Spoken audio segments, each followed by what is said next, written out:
일부 관계형 데이터베이스 RDBMS Relational Database Management System.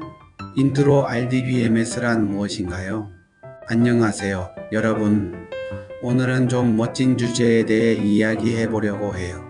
바로 관계형 데이터베이스, 영어로는 RDBMS라고 하는 건데요. 이게 뭔지 궁금하신 분들 손 들어보세요. 화면 너머라 안 보이네요.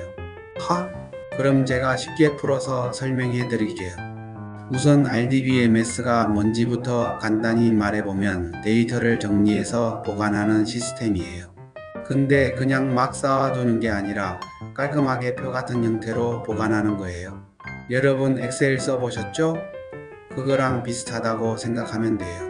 표가 있고 거기에 행이랑 열이 있어서 데이터를 체계적으로 관리할 수 있는 거죠. 근데 엑셀보다 훨씬 더 강력하고 똑똑한 버전이라고 보면 됩니다. 이걸 왜 쓰냐고요? 생각해 보세요.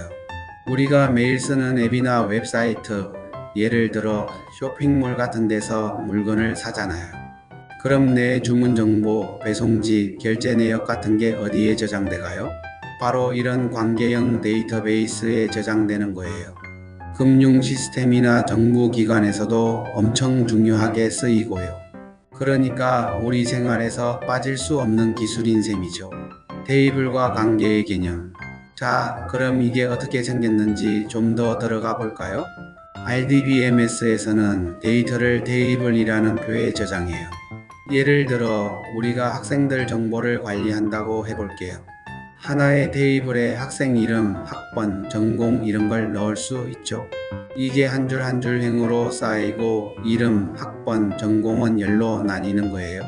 근데 여기서 재밌는 게 있어요. 테이블이 혼자만 있는 게 아니라 서로 연결될 수 있다는 점이에요. 이걸 가능하게 해주는 게 바로 기본키랑 외래키라는 친구들이에요. 기본키는 쉽게 말해 그 행을 대표하는 고유한 번호판 같은 거예요. 예를 들어 학번이 기본키면 그 학번으로 특정 학생을 딱 찾을 수 있는 거죠. 외래키는 다른 테이블에서 그 기본키를 참조하는 거고요. 예를 들어 볼까요? 학생 테이블이 있고 또 수업 테이블이 있다고 해보면 수업 테이블에 이 수업을 듣는 학생의 학번을 외래키로 넣어 놓으면 두 테이블이 연결되는 거예요. 그래서 이 학생은 무슨 수업을 듣고 있지? 같은 질문에 바로 답을 찾을 수 있는 거죠. 이게 바로 관계형이라는 이름이 붙은 이유예요. 테이블들이 서로 관계를 맺고 있는 거니까요. SQL로 데이터 다루기. 자, 이제 데이터를 넣고 꺼내고 바꾸는 방법도 좀 알아볼게요. 이걸 할 때 쓰는 게 바로 SQL이라는 언어예요. 풀네임은 Structured Query Language, 그러니까 구조화된 질의 언어인데 이름은 좀 거창해도 실제로는 꽤 직관적이에요. 예를 들어 학생 테이블에 새로운 학생을 추가하고 싶다고 해볼게요. 그럼 SQL로 이렇게 말하면 돼요. INSERTINTO 학생 테이블에 이름 지민 학번 12345 전공 컴퓨터공학을 넣어줘. 그러면 데이터가 딱 들어가는 거예요. 조회할 때는 SELECT FROM 학생 WHERE 전공이 컴퓨터공학이야. 이런 식으로 쓰면 컴퓨터공학 전공 학생들만 쭉 보여주고요. 어때요? 어렵지 않죠? 1. ACID 원칙과 데이터 무결성. 인트로 ACID가 뭐예요? 안녕하세요, 여러분. 오늘 좀 재밌는 주제에 대해 이야기해 보려고 해요. 바로 관계형 데이터베이스에서 빠질 수 없는 ACID 원칙이라는 건데요. 이름부터 좀 멋지죠? ACID. 근데 이게 뭔지, 왜 중요한지 같이 알아가 볼까요? 자, 편하게 앉아서 저랑 같이 금융이나 중요한 시스템 속으로 들어가 봅시다. ACID는 네 가지 단어의 약자예요. AGOMICITY, Consistency, Isolation, Durability. 우리말로 하면 원자성, 일관성, 고립성, 지속성인데요. 좀 어려워 보이죠? 걱정 마세요. 하나씩 쉽게 풀어볼게요. 이게 왜 중요하냐면 데이터를 안전하고 믿을 수 있게 관리하려면 필수거든요. 특히 돈 다루는 금융 시스템 같은 데서는 더더욱요. ATOMICITY 다 하거나 안 하거나. 먼저 ATOMICITY 그러니까 원자성부터 볼게요. 이건 뭐냐면 어떤 작업이 있으면 그걸 전부 다 하거나 아니면 아예 안 하거나 둘 중 하나라는 거예요. 반만 하는 건 안 돼요. 예를 들어 제가 여러분한테 계좌 이체를 한다고 해볼게요. 제 계좌에서 10만 원이 빠져나가고 여러분 계좌에 10만 원이 들어가야 하잖아요. 근데 만약에 제 계좌에서 돈만 빠져나가고 여러분한테 안 들어가면 그건 완전 재앙이죠. 원자성은 이걸 막아줘요. 이체가 성공하면 둘 다 반영되고 실패하면 둘 다 안 된 걸로 롤백 되는 거예요. 그러니까 중간 상태가 없다는 거죠. 컨시스턴시 규칙은 지켜야죠. 다음은 컨시스턴시 일관성이에요. 이건 데이터베이스가 정해놓은 규칙을 항상 지키게 해주는 거예요. 예를 들어 제가 은행 계좌에 돈을 넣을 때 잔액이 마이너스가 되면 안 된다고 규칙을 정해놨다면 그 규칙을 무조건 따라야 해요. 만약에 제가 5만원 계좌에서 10만원을 빼려고 하면 데이터베이스가 안 돼요 하고 막아주는 거죠. 이게 일관성이에요. 데이터가 항상 올바른 상태를 유지하게 해주는 거예요. 아이솔레이션 서로 방해하면 안 돼요. 이제 아이솔레이션 고립성이에요. 이건 여러 작업이 동시에 일어날 때 서로 방해하지 않게 해주는 거예요. 예를 들어 제가 동시에 두 군데로 돈을 보내고 있다고 해볼게요. 한쪽으로 5만원, 다른 쪽으로 3만원 보내려는데 이게 겹쳐서 엉망이 되면 안 되잖아요. 고립성은 각 작업이 따로따로 독립적으로 진행되게 해서 마치 하나씩 차례대로 하는 것처럼 보이게 해줘요. 그러니까 혼란이나 오류가 안 생기는 거죠. 더러빌리티 잊어버리면 안 되죠. 마지막으로 더러빌리티 지속성인데요. 이건 한번 저장된 데이터는 절대 잃어버리지 않는다는 뜻이에요. 예를 들어 여러분이 쇼핑몰에서 물건을 샀는데 결제하고 나서 시스템이 갑자기 꺼져 버렸다고 해볼게요. 근데 지속성이 보장되면 그 결제 기록은 이미 안전하게 저장돼 있어서 다시 켜도 사라지지 않는 거예요. 하드디스크나 메모리에 확실히 기록되어 있는 거죠. 이게 특히 은행이나 정부 시스템에서 중요한 이유예요. 왜 금융에서 필수일까? 자, 이제 이 ACID가 왜 금융이나 중요한 시스템에서 필수인지 감이 오시죠? 은행에서 돈이 사라지거나 결제 내역이 꼬이면 신뢰가 무너지잖아요. 예를 들어 여러분이 ATM에서 현금을 뽑는데 돈은 안 나오고 계좌에서만 빠져나갔다고 생각해 보세요. 끔찍하죠? ACID 원칙이 이걸 막아줘요. 데이터 무결성, 그러니까 데이터가 정확하고 믿을 수 있게 유지되는 걸 보장해 주는 거예요. 그래서 금융뿐만 아니라 병원, 정부기관 같은 데서도 RDBMS를 쓰는 거예요. 안전이 제일이니까요. 이 주요 RDBMS 소개 및 비교. 인트로 어떤 RDBMS가 있나요? 자, 이번엔 좀 실용적인 이야기로 들어가 볼게요.